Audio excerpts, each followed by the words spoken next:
Guys Kadapa జిల్లాలోని పొద్దుటూరుకు చెందిన షాజహాన్కి అలాగే పటేల్ రోడ్డుకు చెందిన రెహానాకి రీసెంట్గా అయితే ఎంగేజ్మెంట్ అయింది.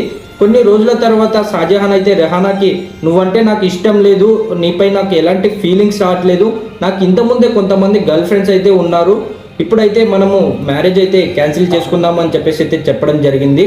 ఆమె నువ్వంటే నాకు చాలా ఇష్టం, మనకు ఆల్రెడీ ఎంగేజ్మెంట్ అయ్యింది కదా, అందరికీ మేమైతే చెప్పుకున్నాము, ఇప్పుడు ఈ విధంగా చేయడం ఎంతవరకు కరెక్టు అని చెప్పేసి అయితే తను క్వశ్చన్ చేయడం జరిగింది. తాను కూడా నీపై నాకు ఎలాంటి ఫీలింగ్స్ రాంది, నేను మ్యారేజ్ ఎలా చేసుకుంటాను అని చెప్పేసి అయితే చెప్పడం జరిగింది. తాను ఎంతో మనస్తాపానికి గురయ్యి ప్రస్తుతం అయితే సూసైడ్ చేసుకొని చనిపోయింది. ఎంగేజ్మెంట్ అయిన తర్వాత ఫీలింగ్స్ రావట్లేదు అని చెప్పేసి మ్యారేజ్ క్యాన్సిల్ చేయడం ఎంతవరకు కరెక్టు? తాను ఒక సాఫ్ట్వేర్ జాబ్లో ఉండి కూడా ఇలాంటివి ఆలోచించకుండా తనకి ఈ విధంగా చెప్పడము ఎంతవరకు కరెక్టు? ఇంకా రెహానాకి న్యాయం జరగాలని చెప్పేసి అయితే మనం అందరం కోరుకుందాము.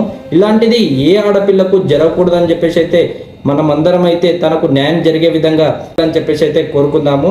ఇంకా వాళ్ళ పేరెంట్స్ కూడా తాను ఎంగేజ్మెంట్లో చాలా మంచిగా ఉన్నాడు, అందరితో చాలా మంచిగా మాట్లాడారు, ఇప్పుడు ఈ విధంగా చేయడము అందరికీ చెప్పుకున్న తర్వాత ఎంగేజ్మెంట్ అయిన తర్వాత ఈ విధంగా చేయడం వల్ల తనైతే ప్రస్తుతం సూసైడ్ నోట్ రాసి చనిపోయింది.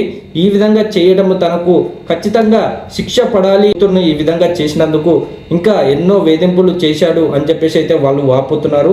ఇలాంటివి ఏ ఆడపిల్లకు జరగకూడదు, అలాగే రెహానాకు కూడా న్యాయం జరగాలి అని చెప్పేసి అయితే మనం అందరం అయితే కోరుకుందాం గైస్. నీతో మాట్లాడాలంటే నాకు ఎక్సైట్మెంట్ రావడం లేదు, నాకు నువ్వు బోర్ అయిపోయినావు అన్నట్లు మాట్లాడినాడు వాడు. టైం పాస్ చేసినాడు మీతో. నువ్వు చచ్చిపోతావేమో చచ్చిపో, నువ్వు ఇంట్లో ఏమన్నా చెప్పుకో, నాకు సంబంధంలే, నువ్వు ఇంట్లోనో వాడంటే నాకు ఇష్టం లేదని నువ్వే చెప్పు.